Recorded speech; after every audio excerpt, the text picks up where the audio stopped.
Thank you very much. On the Guillain-Barré syndrome, the latest figures. Well, there's an explanation as to why we're seeing. On the Guillain-Barré syndrome, the latest figures are now since June and now, so during June and until I think even 27 August, 94 suspected GBS cases, Guillain-Barré syndrome, were reported across the Gaza Strip. This increase is partly also now due to increased surveillance. After the first cases appeared, surveillance was increased, especially by the Ministry of Health, with support of WHO and the partners. GBS is a so-called hospital. There's the first line of treatment for Guillain-Barré, which is called an intravenous immune globulin or a plasma exchange.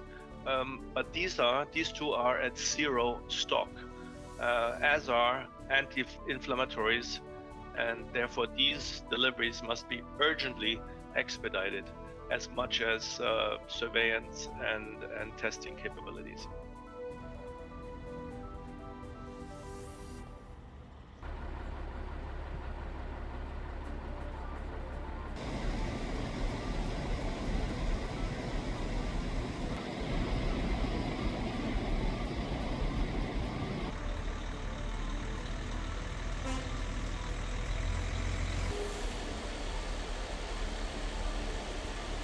Given especially the wash situation, the water, sanitation, and health situation, specifically the sanitary situation, this, of course, the conditions are ripe for any infections, especially of the respiratory or the gastro tract. So the collapse of the wash infrastructure, the overcrowding in the shelters, the movement of people, the lack of medicines to treat, the lack also of surveillance mechanisms, the lack of detection or lab facilities. This all leads to this.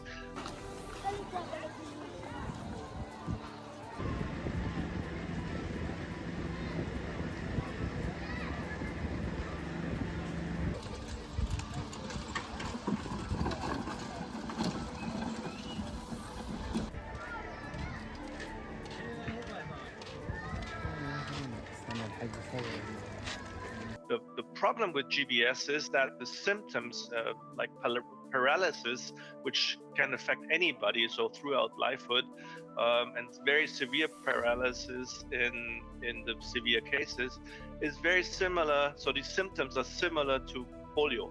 While polio mainly occurs in the early childhood, and GBS throughout lifehood, that's the big difference, but the symptoms are very similar.